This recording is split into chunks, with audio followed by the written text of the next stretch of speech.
Critter and Crumb brings you a delightful collection of earrings featuring adorable animal pendants and tiny food charms.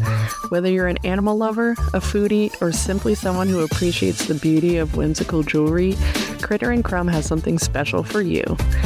These earrings also make great gifts and stocking stuffers for friends, family members, even your children's teachers. And the best part? By supporting Critter and Crumb, you're not just getting a fabulous accessory, you're also supporting a small business that puts love into every creation. Head over to Critter and Crumb's Etsy shop today at critterandcrumb.etsy.com to explore their stunning selection of earrings. That's critterandcrumb.etsy.com. critterandcrumb.etsy.com.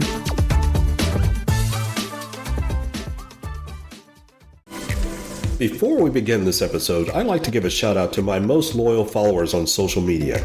High Priority, Clark Moore, Viv, Chrissy, and Jackie P. You know who you are. Thank you for your consistent support on those platforms. It means a lot to me. Now, I don't know if you've heard of Good Pods. It's the podcast what Goodreads is to books. It's one of the industry authorities. I mention that because on Good Pods this week, listeners like you are the reason why my podcast is number 3 in the personal journals category among independent podcasts, and number 2 in the social sciences category. And that's not just number 2 among indie podcasts, but second among all types of podcasts in the social sciences group. I appreciate everyone's support. This is my 20th episode, and we seem to be on a roll. Please keep it up. And also share the podcast with a friend. Thank you from the bottom of my heart. I'm your host, Melvin E. Edwards, and I hope you enjoyed this latest episode of Real Life and Other Fantasies.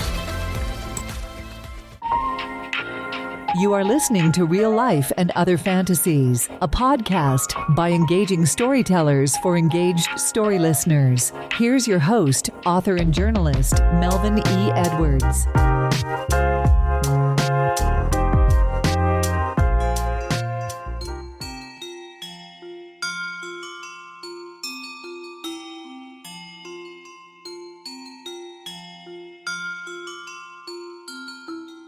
Hello, and welcome to this episode of Real Life and Other Fantasies. I'm your host, Melvin E. Edwards, and our topic this week may seem out of season, but once I explain it to you, you'll understand why we're going to discuss Juneteenth in November. I'm pleased this week to be joined by award-winning documentarian Mary Beth Minnis. Mary Beth, thank you for being our guest for this week's storytelling journey. I'm happy to be here. Thank you for having me. Juneteenth is obviously a holiday that we celebrate in June, but elements of Mary Beth's film, Juneteenth, Faith and Freedom, provide reasons why we can celebrate it during this time of the year. Juneteenth was an answered prayer for enslaved Texans and provided a new birth of freedom, as President Lincoln indicated. What better time to celebrate birth, freedom, and clean slates than at Christmas time? This topic is personal for me because my ancestors were enslaved Texans on June 19, 1865, when they finally received word that the Emancipation Proclamation had set them free. Of course, that executive order was signed 2.5 years earlier, but better late than never. Mary Beth's passion is sharing inspirational stories of resilience and hope. She has taken that passion and collaborated on a wide range of topics, from sports professionals to refugees, female entrepreneurs to freedom fighters. Like I mentioned, her latest project is called Juneteenth, Faith and Freedom, and it features 2022 Nobel Peace Prize nominee Opal Lee.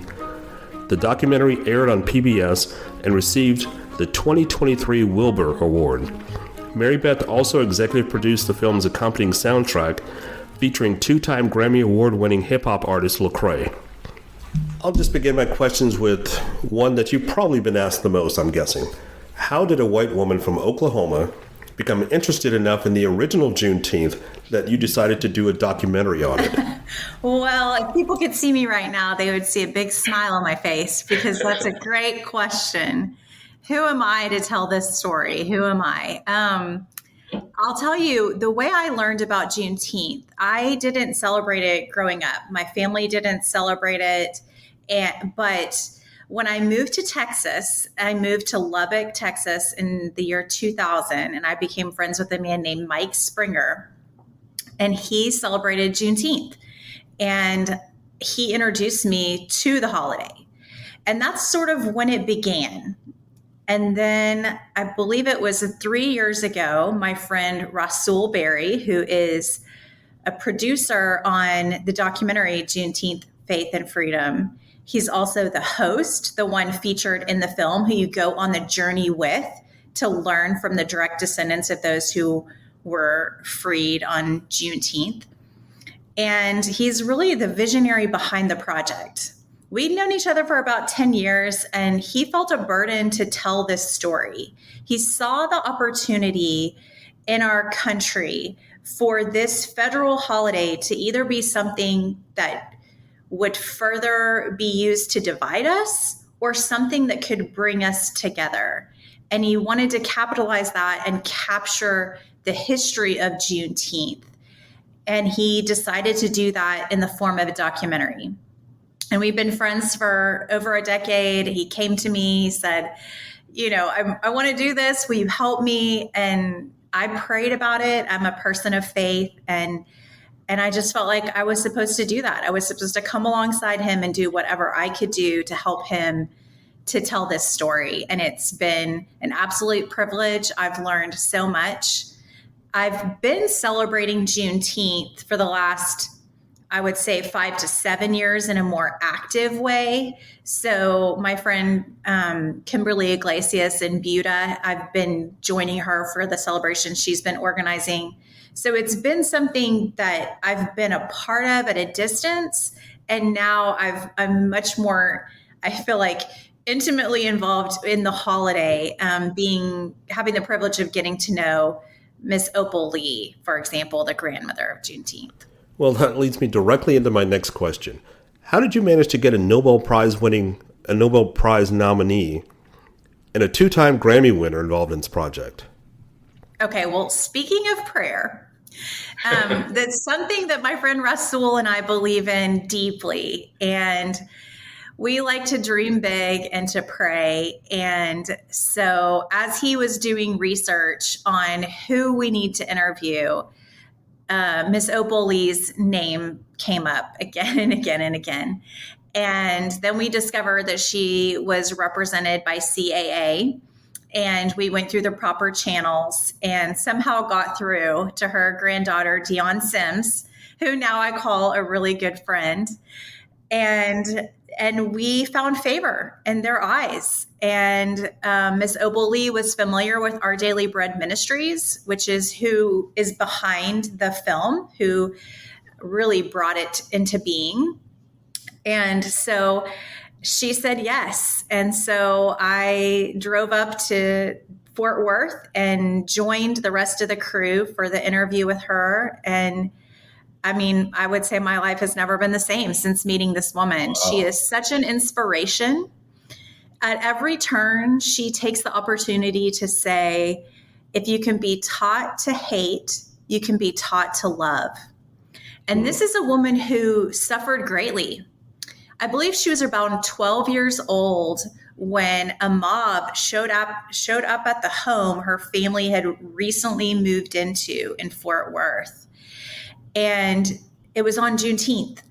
And they didn't want them living in that neighborhood because they were Black. And they had to leave under the cover of darkness, and their house was destroyed. And it shaped her. And her Christian faith shaped her. And she chose a path of love and justice and forgiveness. And I have to say, I was recently just overwhelmed. On her 97th birthday, Habitat for Humanity broke ground on the very same land where her family was driven away so that Opal Lee could come home. That's amazing. And it was so moving to see that moment of an injustice. Not that it is fully just, but it is an attempt. And there's this beauty of the way that she moves in the world to unite people and to say, these things can happen in our lives, and we can choose to form, a hatred and allow that to fester, or we can choose to the path of love. And that's what she's done. And so that's the path I'm trying to take with my life. So meeting her and getting to know her and calling her friend has been such an honor. That's so touching and amazing. And the fact that she's alive shows how current and how recent these events were. Yes. Having the recent anniversary of Ruby Bridges, who, as a 5-year-old, became the first Black child in the South to go to a predominantly white school, an all-white school, until she went there. Seeing how young she is, it really blew my mind when somebody mentioned to me that she's younger now than Cyndi Lauper, the entertainer. That really sort of gives you an idea that this really wasn't that long ago. Wow. And unfortunately, we're still perspective. Mm-hmm. That it really does. And we're still sometimes having to build bridges and tear down walls just to have a conversation. And I hope people who watch your documentary are having those conversations. And first of all, I hope they watch it and then have conversations, sit down with their family and watch it. But we'll come back more to that a little bit later. My follow-up question is regarding Opal Lee and Lecrae being involved in this project. Were you ever nervous about how people might perceive you when you approached them about being a part of this? Yes, absolutely. I would say I was nervous for 2 different audiences. One, I was really nervous, and I still feel nervous, interacting with African Americans who are descendants of enslaved people, because I feel, this is your story. This is their story. And I want to be as authentic and faithful to helping the people whose story it is tell their own story. But I feel inadequate at times. I feel, unsure of how I'm going to be perceived either. I don't want to come across like, I don't know, in any way other than a humble person who's just trying to help people tell their story. So there's that part that I feel nervous about. And then secondly, I wasn't sure how people would respond who are not direct descendants of those who were enslaved. How would they perceive that I'm involved in this project? Would they immediately see images on social media or short clips or whatever and have a misunderstanding of the heart behind the project? And I think so many things these days are politicized, and people come at the world from a perspective, and then those perspectives can get sort of inflamed and polarizing of people. And they don't have the time or the energy, or they don't make the time or the energy to educate themselves or to listen and to pause. And so I hate being misunderstood. And so I just, there's people out there that are going to misunderstand perhaps. And that makes me nervous. But usually the people who misunderstand, I find, are the people who haven't actually watched the film. If they watch the film, it's clear that it is not intended to be divisive in any way. And we'll come back to that.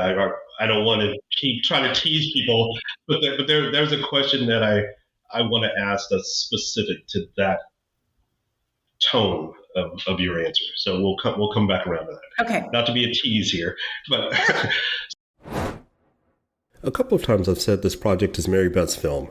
I want to emphasize for clarity that she produced the film. She didn't direct it. So what did you hope to accomplish with the film? Yeah, well, really, I felt like my role was to come alongside my friend Rasool and help him do his job.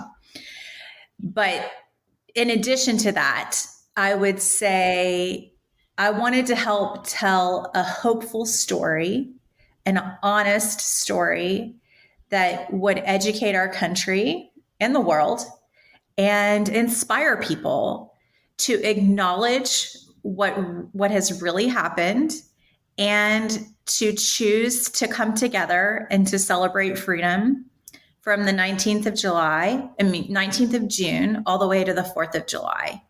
One of the things that you talked about in your video was that freedom for everyone in the United States of America came on June 19th, or everyone in Texas.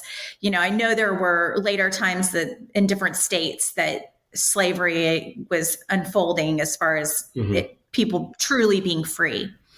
But if we're kind of choosing this marker of June 19th, 1865, that's when the people were free.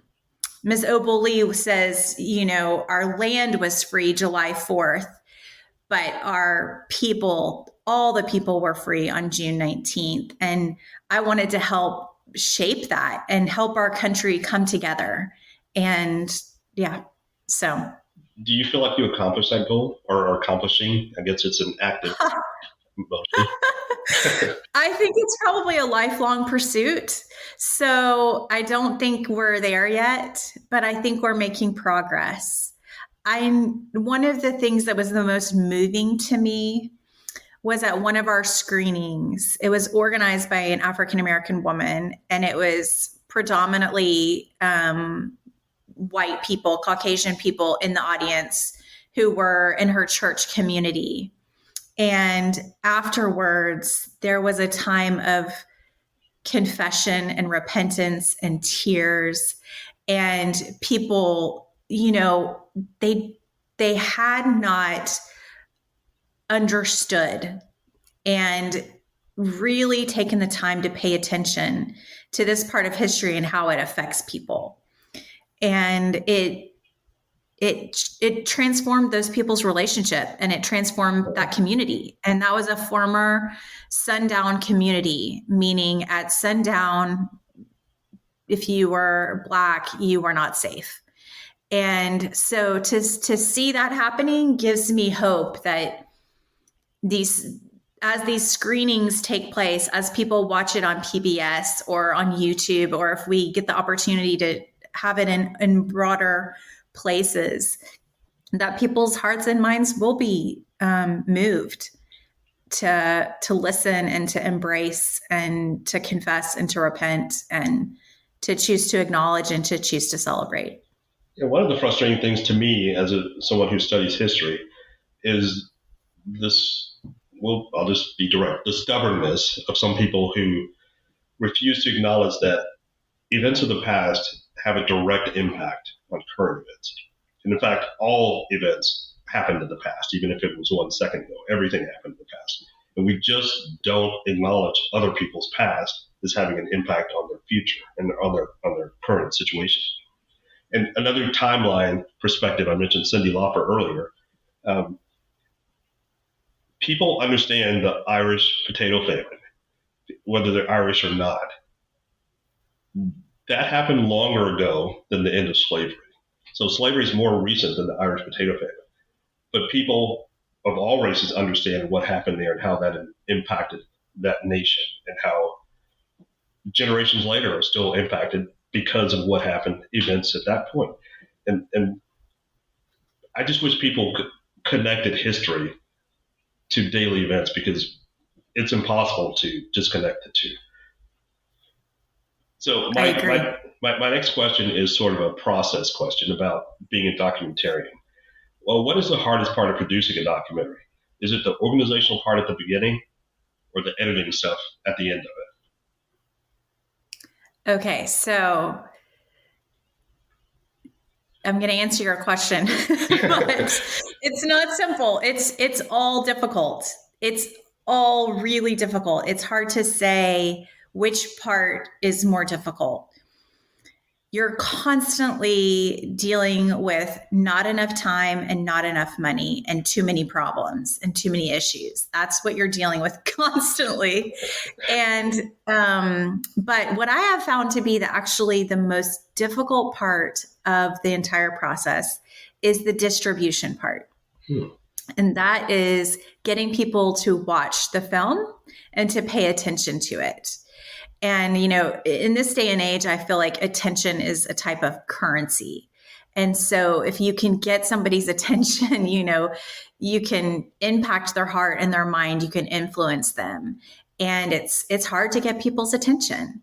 And so that's why I'm really grateful to be having this, conversation with you today, and that you're sharing about a little bit about me and about this film with your audience, because it means more people will have the opportunity to see it. So my short answer is neither of those. They're both hard, and distribution is the hardest part. Okay. All right. Now, coming back around to the question that I sort of teased earlier, because I generally like my podcast and situation to be positive, and I understand this question has some negative undertones, but I think it's an important question to ask. So I've heard some well-known people trash Juneteenth. I won't mention their names. You probably know who they are, as a racially divisive opposition holiday to July 4th. Have you personally gotten any of that kind of feedback? I'm aware that people are saying that. I'm not as familiar as you are with who those people are and what they're saying, but I'm aware that they're saying it. I don't know why people don't say it to me, but they don't say it to me. They don't give me that feedback. The only time I would get that feedback is if I were at a party or in a public setting and somebody doesn't know that I'm associated with Juneteenth Faith and Freedom, and they're just sharing their thoughts. But as a general rule, if they know anything about me, they're not bringing it up to me. So have you gotten that feedback personally to you? No, not directly, but I've seen it. And actually, one of my jobs, and this is, I use the word job with air quotes. One of the things that I do in life is teach people as I'm learning, because there's so much stuff that I still have to learn, even about my own history. I've written 2 books about my family's history, and it's taken me over 30 years of research to write those 2 books. Wow. Because I'm learning along the way. But one of the things that I've been really conscious about is teaching about Juneteenth. And I've had this for the last 3 years, what I call a Juneteenth family picnic, family cookout kind of thing on Twitter, or X as it's now called, where I invite people to, obviously this is all imaginary, we're not actually gathering, but I invite people to bring their favorite family dish, whether it's traditional or something they currently enjoy with their family. Bring that, tell us, like maybe even give us the recipe for it. And then we have a discussion about this and other topics that people are nervous to talk about. And the first year I did it, it was probably one of the most fulfilling things I've ever done. I was so encouraged. People came with open and honest questions, and we had a great dialogue. And I was just really uplifted. I was encouraged that maybe we're making progress. Maybe we're in a new time of history. And this was during COVID, so that may have had something to do with it. So 2020 was a unique year in American history and world history. And it was an opportunity. And so I've done this every year for the last 3 years for Juneteenth. And it's been encouraging each time, but the first year I was blown away. So the opportunity is there. There are people who want to talk. They just don't know how. They don't know how, and they need an invitation. They need an invitation. And, I love what a creative way you did that. And you made it like a family, yes. Like let's share and come to the table and talk, and I think there's such beauty in that. There's such vulnerability and power and openness that can happen. And, one of the things about the actual film, Juneteenth, Faith and Freedom, that, I've gotten feedback on and I have found to be true myself is you're going on a journey with the host, Rasool Berry. He's going and he's interviewing people and you're learning alongside him. And there's something about that that gives the viewer permission to not feel guilty about what they don't know. Mm-hmm. Because they're learning alongside him, and he's a Black man, and is still learning more as he's going. And I think that I love that we made that choice. The director is Yaki Smith. He's an incredible director, and that decision was a really brilliant one because instead of watching history being taught to you, you're actually going along with a person, learning alongside them. And I think it's a really powerful way to help people to feel invited to learn. It's a disarming gesture. So people don't feel like they have to be defensive or they're being talked to. They're having a conversation with someone, and that's how it feels. So I really appreciate that aspect of the documentary as well. So this is a very personal question. How would you feel if you won an Emmy Award for this project? Oh, I would be so happy. So happy. Have you thought about it? Absolutely. I've thought about it. I've learned stepping into this documentary space in the film industry that these awards for different things, whether it's an Oscar or an Emmy, the pursuit of those allows more people to be exposed to the film and to learn about the film and to watch the film and be impacted by it. It also feels great to have that, what seems like objective validation. It never is, but it feels like, okay, people acknowledge this. So, but more than anything, I think I would love to see the film, be even that we would be able to submit it, that we would be nominated. And if we were to win, just how much joy that would bring to our team. Our director, Yaki Smith, has worked in the industry for a long time. He doesn't happen to have an Emmy. I'd love to be able to help him get an Emmy so that he can keep telling more stories and so that more people will know about the film and will be able to, like what you're doing, understand our history and come together. It's an important film. I hope everybody gets a chance to watch it. It's on YouTube. It doesn't cost you anything. You don't have an excuse. All it's going to cost is time. But what you gain from it it'll be a great return on investment. So again, just to remind you, the film is called Juneteenth, Faith and Freedom, and it's available on YouTube. So let's talk about some of the other documentaries you've done. You've done a wide range. You've done a documentary on Rwanda, and then you've done a documentary on the inventor of the basketball jump shot. That's a pretty wide range. So how do you choose your projects? Is it from a personal interest?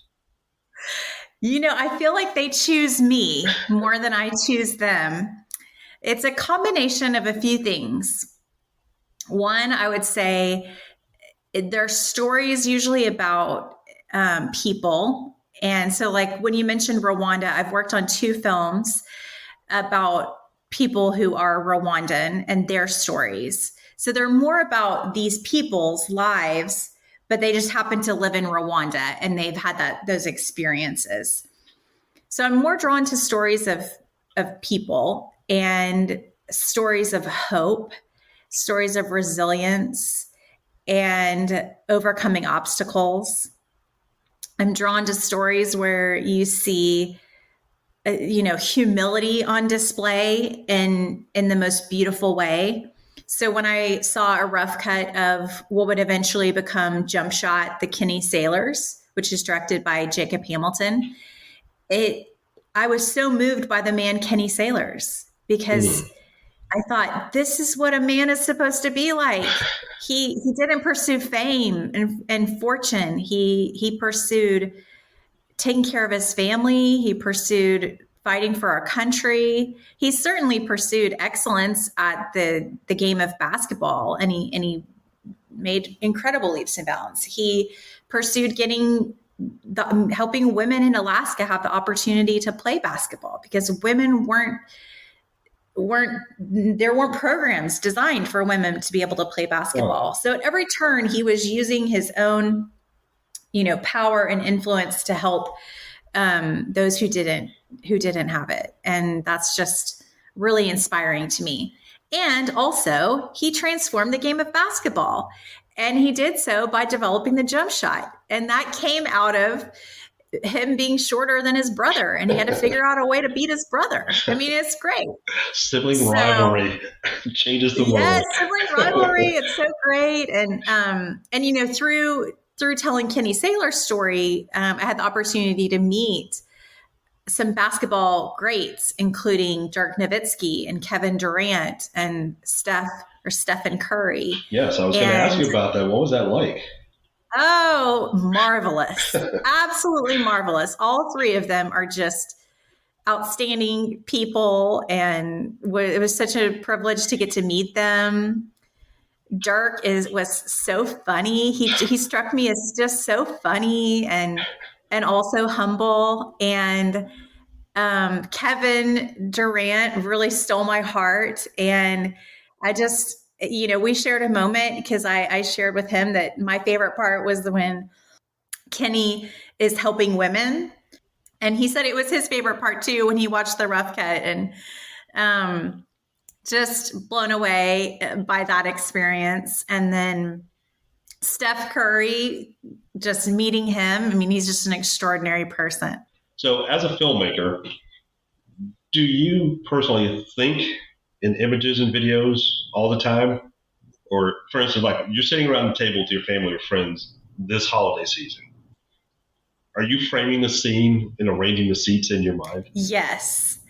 Well, things will happen. Like I will see a situation and I'll think, ooh, this would be great for, a short, or this is really comical. I need to save this. Like if I ever want to work on a film and include this piece, or absolutely. So, what's funny is I've been documenting things all of my life. I didn't realize that's what I was doing until now I'm in my 40s, and you sort of look back and you realize. So I was making scrapbooks. I was holding on to all kinds of things over the years, photographs and memorabilia, and documenting things. And, I was making home movies back when, it was the giant, like on your shoulder. My dad had one, this was like in the 80s and 90s. So it's sort of been in me from the beginning, I think. And so it continues to be there no matter where I am. So do your family and friends ever get tired of you arranging their seating and setting up scenarios? I'm sure they do. Do they say anything? Absolutely. Especially my sisters. I'm sure they do. Have you been doing that since you were little kids? Like a little, I have 3 daughters. And so I remember them setting up their dolls or stuffed animals in certain scenarios, and it's like a school classroom or something. Is that what you did with your sisters? Yes, I think it was more, I wanted to work with humans.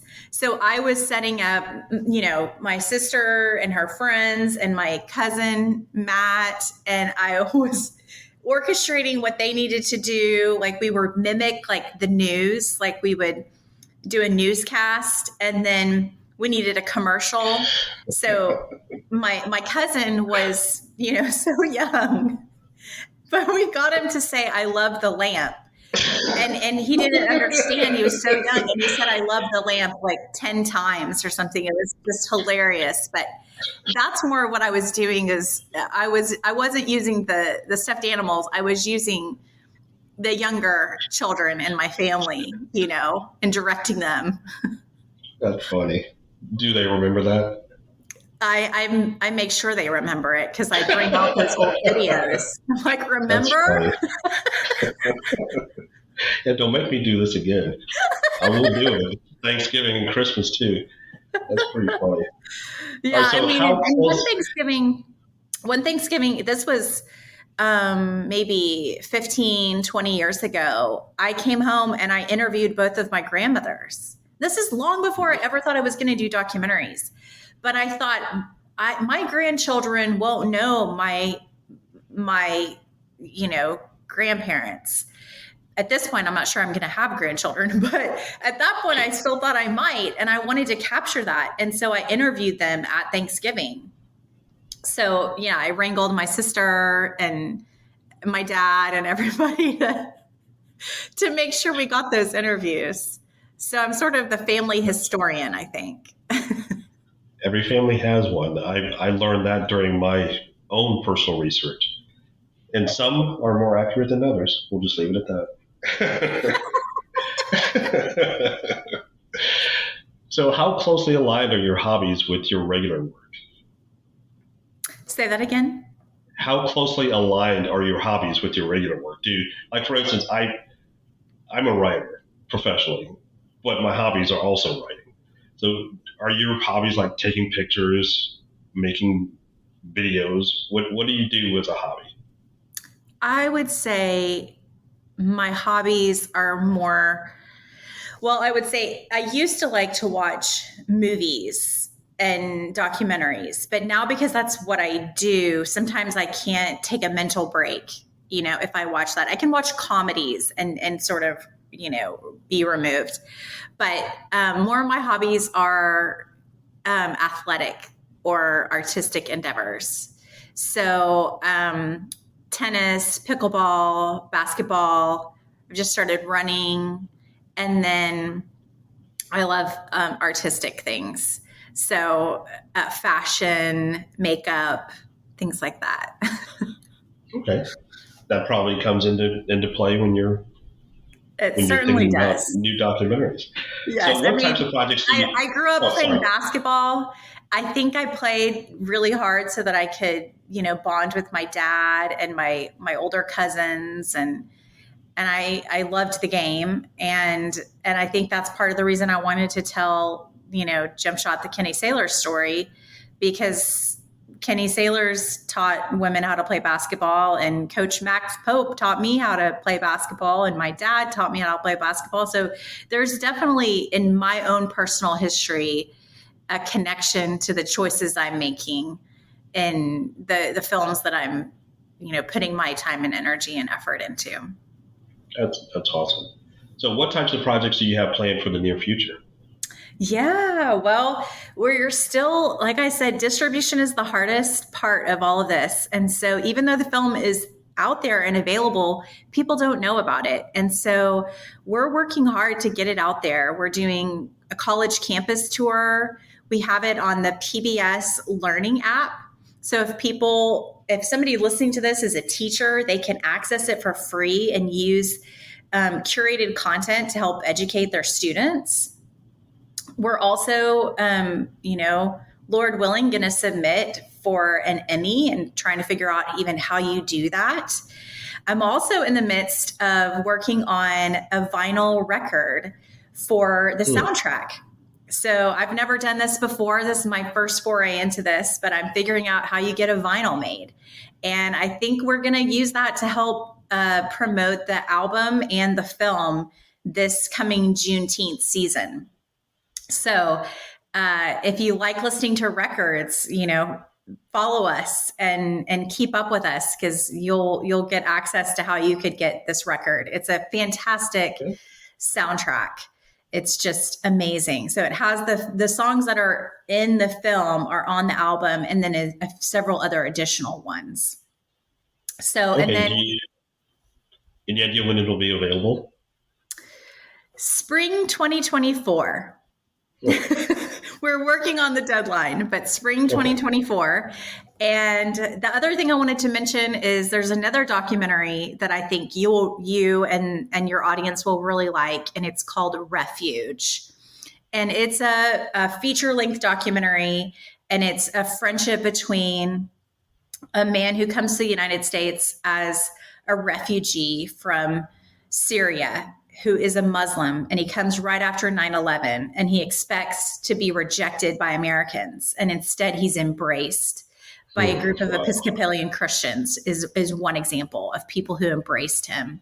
And he ends up becoming a cardiologist. He's just an incredible person, Dr. Haval Kelly. And in the film, you get to see him become friends with a man named Chris Buckley. And Chris Buckley was born and raised in the United States and served in the armed forces in the U.S. Army in Iraq and Afghanistan. And when he returned, he had a back injury and ended up addicted to several different drugs and was recruited into the Ku Klux Klan and was rising in leadership. And his wife, Melissa, she's also a personal hero of mine, stood up to her husband and said, it's either our family or the Klan. And he chose his family. And in the film Refuge, you get to see in real time Dr. Haval Kelly and Chris Buckley become friends and how it changes both of them. And it's just so hope giving in our culture right now in the United States to see somebody who at one point hated and was actively, mobilizing more people to hate different groups of people go from a total transformation, and to see how that impacts him is just incredible. So I highly recommend that film, and we're trying to get it shortlisted for an Oscar right now. So that's another focus of ours right now, is trying to get people to watch it who can help make that decision so that it garners more attention and more people hear about it and watch it. Well, I don't have much influence, but whatever shout outs I can give that might be heard someplace, I can do something about it. I'll do whatever I can. Yeah, take the time to watch Refuge and then share about it. Whatever is in your heart to share, and that will be plenty. So I will do that.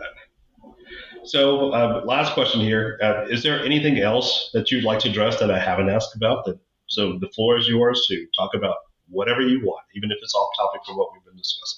Yeah, well, I just wanted to take time to say how grateful I am for you telling your family's story and, being courageous to really make it very simple for people to understand our history. And I just wanted to express that. Like, I feel really grateful that I was introduced to you, and then I even gained even more of that education. So thank you.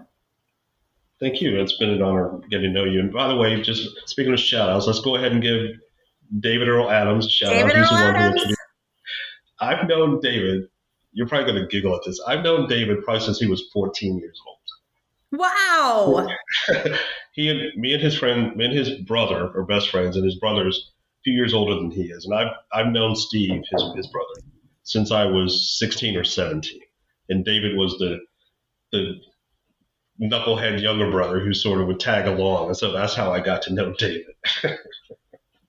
I love hearing that. Yeah, DE and I served together on a leadership team for several years, and he's just such a great teammate. And he's somebody who always saw me and saw who I really was and what I was capable of, and wanted to make sure I was platformed. And even now, just talking about it, it sort of makes me emotional. So he's such a great person, DE. So I'm so glad that he introduced us. DE. DE is a great guy. That whole family is great. I love that family. I love them. And that's not an exaggeration. I love them. So that's the end of our conversation today. I want to thank again. I did just want to mention one other thing. Are you aware that there is a National Juneteenth Museum being built in Fort Worth? I think I heard that in your documentary, or I heard it somewhere recently. It's not in our documentary, but Miss Opal Lee and Jared Howard, he's the CEO of the museum, So Jared Howard is a direct descendant of the first African-American woman landowner in Fort Worth. And this was back in maybe like 20 years after 1865, like the 1880s. Don't quote me, but like you can verify it. But I mean, I'm like, who is this woman that she figured out as a Black woman how to become a landowner after being freed? I mean, it's just incredible. You know, I mean, I have incredible privilege, what the family that I was born into, and purchasing a house felt like a huge leap at 30 years old, you know, and, you know, the system is set up to help me. You know, so that this woman did this, I'm just amazed. So Jared is a direct descendant of this woman, and on this historical land, they are building, or they're in the process of fundraising so that they can build the National Juneteenth Museum in Fort Worth. So I was just thinking, you know, your books should be there, and it's something you should look into and perhaps interview Jared Howard, because absolutely, no question, it's an incredible project that I also feel like I want to be able to support that in any way that I can. So, yeah. Well, hopefully he'll hear this episode and we can connect, or I'll reach out to him somehow and have him on here and we can talk about that. That's an incredible story. That sounds like a movie. Yes. There's so many. Yeah. So thank you for making me aware of that. You're welcome. All right. So our guest today has been award-winning documentary producer Mary Beth Minnis, whose latest project, Juneteenth, Faith and Freedom, is available for free on YouTube. I encourage you to watch it with your family during the holiday gatherings this year. You don't need to wait until June. You can watch it this year. As I mentioned in the beginning, new births of freedom are timely any time of the year. So I encourage you to watch it with your family. So Mary Beth, thank you for joining us today to share your story. I appreciate you. Thank you so much. All of the films and music referenced in this podcast can be found at www.marybethminnis.com. That's www.marybethminnis.com. You can find links to watch Juneteenth, Faith and Freedom on the PBS app or on YouTube. You can also find links to watch the Refuge documentary there. In addition, there are links to listen to the Juneteenth, Faith and Freedom soundtrack on her website. So that's it for this week's storytelling journey. Don't forget to join us again next week to hear another great storyteller. Until then, don't forget to shine some light wherever you go.